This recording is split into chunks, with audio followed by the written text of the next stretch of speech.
ഉറ്റവർ പോലും അവസാന യാത്രയിൽ കൂടെ ഉണ്ടായിരുന്നില്ല കേട്ടോ. പക്ഷെ ഒരു മകൾ ഉണ്ടായിരുന്നു. അയാളുടെ സ്വന്തം മോളല്ല, മനുഷ്യത്വത്തിന്റെ മകള്.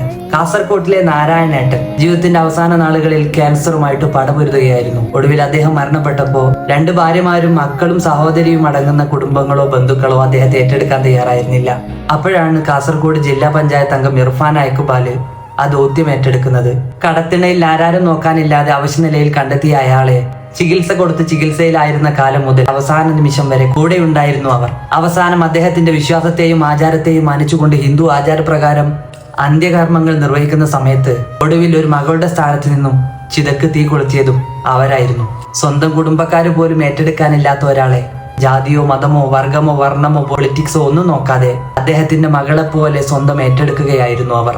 അന്ത്യകർമ്മങ്ങൾക്ക് ശേഷം ഇർഫാന് പറഞ്ഞൊരു വാക്കുണ്ട്: ഞാൻ നാരായണേട്ടന് മകളുടെ സ്ഥാനത്ത് നിന്നാണ് ഈ കർമ്മം ചെയ്തത്. ചില ബന്ധങ്ങൾ അങ്ങനെയാണ്, രക്തബന്ധങ്ങളിലല്ല കരുണയിലാണ് ജനിക്കുന്നത്. മനുഷ്യത്വം ജീവിച്ചിരിക്കുന്ന കാലത്തോളം ഈ ലോകത്ത് പ്രതീക്ഷയും ജീവിച്ചിരിക്കും. ജാതിയോ മതമോ വർഗമോ വർണ്ണമോ അല്ല, മനുഷ്യത്വമാണ് ഏറ്റവും പ്രധാനമെന്ന് തെളിയിക്കുന്ന ഇത്തരം വീഡിയോകളല്ലാതെ മറ്റെന്താണ് നമുക്ക് ഈ കാലത്ത് ഷെയർ ചെയ്യാനുള്ളത്?